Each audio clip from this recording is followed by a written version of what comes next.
I was thinking today that everything I ever learned in life that I needed to succeed, I learned in sales.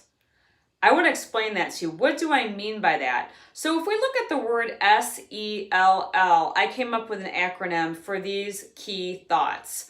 And they are number one, S stands for start with the end in mind, E stands for empathy, L stands for listen, and L stands for learn. So let's talk about these for a minute. First of all, what do we mean by that first step? That first step is to start with the end in mind. Now, as I'm standing here right now, you're probably wondering, what are all these pieces of paper I have spread all over this board and notes I've taken about certain things I'm working on? Well, what I'm doing is I'm thinking about certain things I want to create in my life, in my business. So what I've done is I've actually drawn out plots and plans and lists, and I'm thinking about the end goal. What do I want to create? What do I want to achieve? And that's what I've written behind me on this board.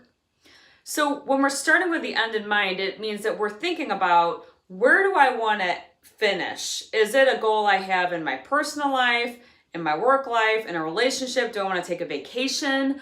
But the biggest thing that I've learned is that if we don't set dates and if we don't commit to things, they don't happen. This is simple as the daily planner we follow, or I follow. I'm looking at my desk right now, and each day I sit down and I plan out, what do I want my day to look like? What are 6 tasks I want to get done today? And I execute them. So I'm starting my day with the end in mind as well. The next thing is E. E is for empathy.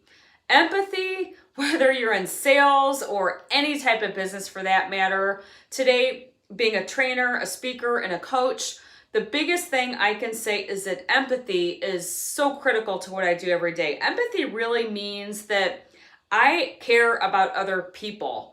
Even people that might not be treating me well, even people that might say things to me or have certain emotions in a moment, I still have empathy. Empathy is the way that we connect with each other. Empathy means that we have compassion. We care about others. So I'm not sure what business you're in, but I have never been in a business where you can succeed without having some type of empathy or compassion or respect for other human beings. The next is to listen. Listening is critical in anything, but especially in the world of sales.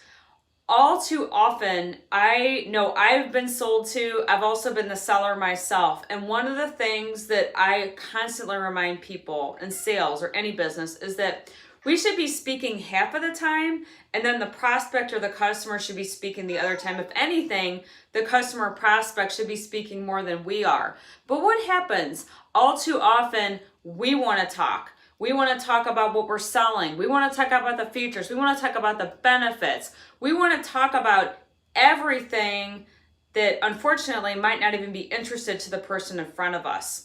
So when I got better at selling, one of the first things I did, and I'm going to be honest, I didn't really figure this out till later in my sales career, that just sit down and listen. Because oftentimes, if you ask the right questions and if you let the other person speak, especially if you're in sales, the other person will typically sell to themselves what they want. They will voice their concerns, they'll voice their needs, they'll voice what their wants and their desires are. And then you, as the seller, can listen to what they say, and eventually they will take themselves down the path they want to get down. Now, the last thing is learning. Learning is so big, it means so many different things, but let's talk about learning. Learning is everything from experience to investing in myself.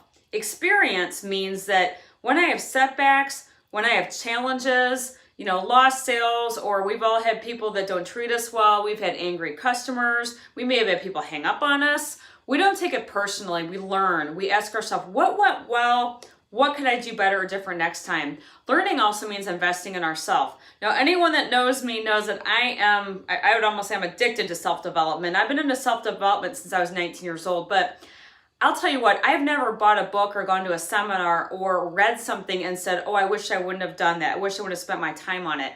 Investing in myself has been how I have been able to grow and to be the best version of myself. So remember, everything you ever need to learn in life, you can learn in sales.